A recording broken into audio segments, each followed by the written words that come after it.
কি বলতেছেন ভাই? পার পিস 100 টাকা করে? এটি তরমুজ না অন্য কিছু? ভালো হবে তো? ভাই গত 2-3 দিন আগেও তো দেখছি এগুলো পার পিস করে 500 টাকা করে বিক্রি করছেন। আজকে হঠাৎ করে আপনাদের এখানে দাম কমছে, কারণটা কি ভাই? ভাই 2-3 দিন আগের কথা বাদ দেন, পবিত্র রমজান মাস চলে আসছে তো তাই দামটা একটু কমিয়ে দিছি। যে গরম পড়ছে আজকে, দেখি একটা তরমুজ নেই। ভাই এই তরমুজ কত করে পিস? ভাই তরমুজ নেবেন? কয়টা নেবেন? ভাই কয়েক পিস নেওয়া তো সামর্থ্য নেই। আইছিলাম 1 পিস নেওয়ার জন্য, এখন কত করে রাখা যাবো পিস? ভাই তরমুজ বিক্রি করি কেজি 80 টাকা করে। এখন আপনি যদি একটা নেন তাহলে 500 টাকা রাখা যাবে। দেখি তো ভাই তরমুজটা। কি বলতেছেন ভাই, 80 টাকা কেজি? আর 1 পিস নিলে 500 টাকা পড়বে? ভাই একটু কমায় হয় না? না ভাই একদম, যদি নেন 500 টাকায় পড়বে, এখানে কোনো দামাদামি চলে না। ভাই রোজা রমজানের মাস আছে, আপনারা কি একটু দাম কমায় রাখবেন? তা না করে আপনারাও দাম বাড়ায় দেন। ভাই আপনারা যদি এভাবে তরমুজের দাম বাড়ায় দেন তাহলে আমরা সাধারণ মানুষ কিভাবে তরমুজ কিনে খাবো? ভাই এই কথা আমার শোনায় লাভ আছে? নিলে নেন, না নিলে জানগা।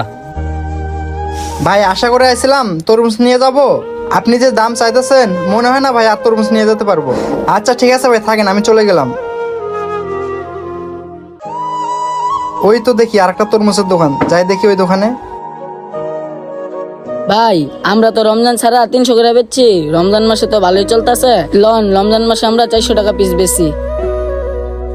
ভাই তরমুজ এগুলো ভালো হবে? কত করে পিস এগুলা? হ্যাঁ ভাই সবগুলো তরমুজই ভালো হবে, আপনি কোনটা নেবেন দেখেন। আরেকটা কথা ভাই, দামাদামি করবেন না, এই তরমুজটা বড় আছে, এটা একদম 100 টাকা পড়বে। কি বলতেছেন ভাই, পার পিস 100 টাকা করে? এটি তরমুজ না অন্য কিছু? ভালো হবে তো? ভাই গত 2-3 দিন আগেও তো দেখছি এগুলো পার পিস করে 500 টাকা করে বিক্রি করছেন। আজকে হঠাৎ করে আপনাদের এখানে দাম কমছে, কারণটা কি ভাই? ভাই 2-3 দিন আগের কথা বাদ দেন, পবিত্র রমজান মাস চলে আসছে তো তাই দামটা একটু কমিয়ে দিছি। সত্যি বলতেছেন ভাই? 100 টাকা করে পিস? তো ভাই আপনি যে এত দাম কমে বিক্রি করতেছেন, তো আপনার ফায়দা কি? ভাই আমি কোনো লাভ লস আর ফায়দার হিসাব করে বিক্রি করতেছি না। ভাই বুঝলাম না, আপনি লাভ লোকসানের কথা করে বিক্রি করতেছেন না তো কেন বিক্রি করতেছেন? আমাকে কি একটু ঘটনাটা খুলে বলবেন? ভাই আপনি তো জানেনই আমাদের বাংলাদেশে রমজান মাস আসলে সবকিছুর দামই বেড়ে যায়। আর আমাদের বাংলাদেশে অনেক মধ্যবিত্ত পরিবার আছে, তারা কিনা বেশি দাম দিয়ে তরমুজ কিনে খেতে পারে না। তাই আমি সিদ্ধান্ত নিছি এই রমজান মাসে প্রত্যেকটা অসহায় মানুষ যেন এই তরমুজ কিনে খেতে পারে। তাই তো আমি 400 টাকা তরমুজ 100 টাকা করে বিক্রি করতেছি। ভাই কি বলবো, আপনি যে রমজান মাসে তরমুজের দাম কমাই দিয়েছেন, খুব ভালো করছেন। এখন দেখা যাবে ভাই আপনার ওসিলায় কিছু গরিব অসহায় মানুষ আপনার দোকান থেকে তরমুজ কিনে খেতে পারবে।